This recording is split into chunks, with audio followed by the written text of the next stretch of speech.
Hi everyone, in this video we are going to integrate the generated source code into the ArduCopter project.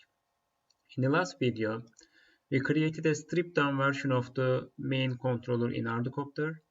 We configured the Simulink model for code generation and we generated the source code. Now, if we look at the generated source code that is inside the zip file and then copy all of these into the new folder inside the ArduPilot library. Let's call this one Simulink. Done. So if we go to our source code, the first step would be to tell builder to actually compile our Simulink file. So to do that, we will do this. And then we will going to implement the generated, we will going to call the generated source code inside our new custom controller backend. So to do that, we will add Simulink controller folder in here.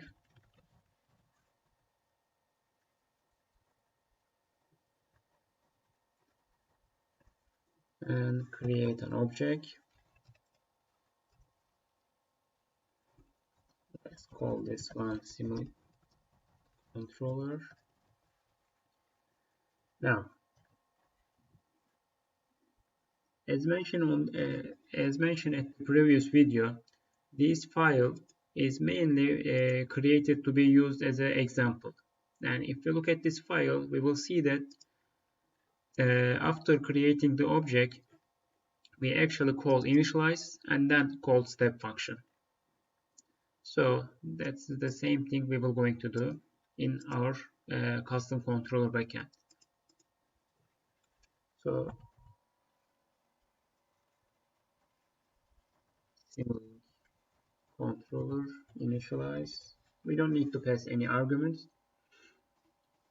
And now we need to actually do the pass the attitude target, attitude measurement, attitude rate target, or attitude rate measurement value into the our PID, our Simulink controller.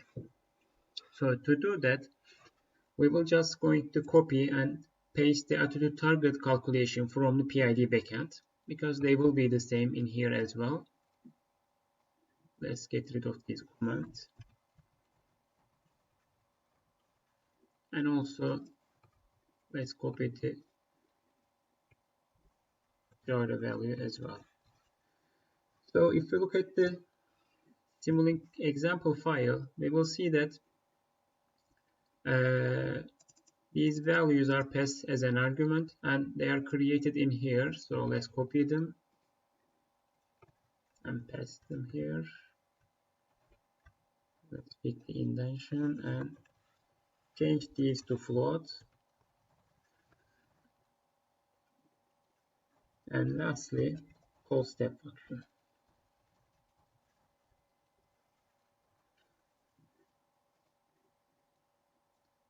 Can again copy and paste this here as well.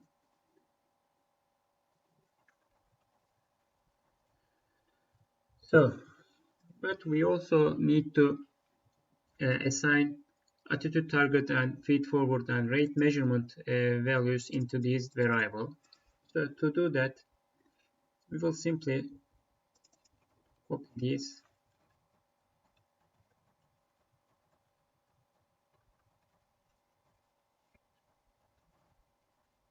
in this fashion. So we will follow the same step for feed forward and gyro measurement as well. So let me copy them. And then lastly, we need to return our controller output. So argument out1.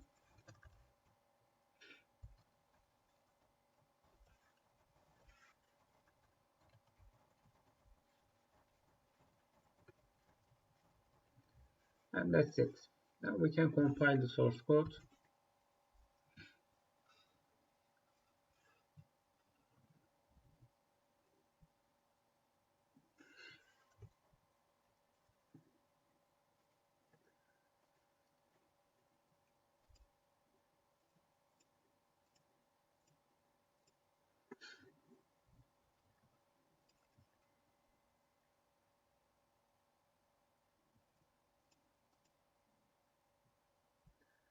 So the compilation is finished.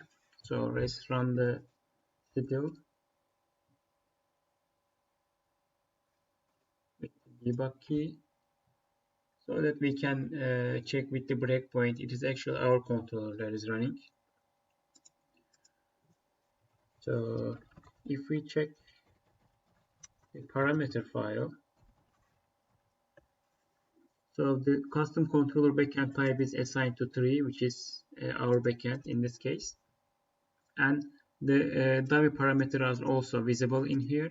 So we are sure that our custom controller backend is created successfully. So let's switch to the loiter.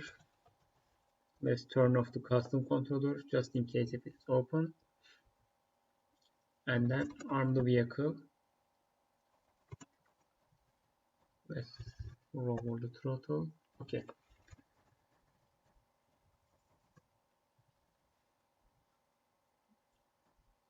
Now we will go into the circle mode and then switch into the custom controller in circle mode.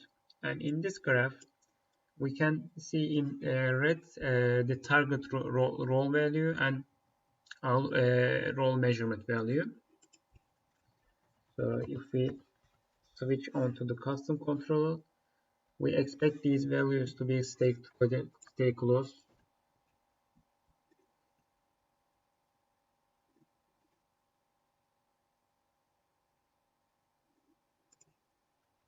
Let's switch back to the main controller again and switch to the custom controller.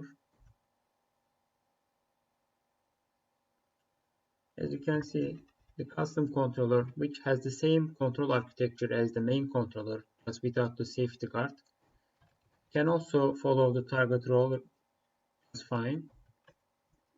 So let's put a breakpoint in here and make sure that it is actually our custom controller that is running. And as you can see, this is a generated source code. So it is our custom controller that is controlling the attitude, roll, pitch, and yaw at the moment. Thanks.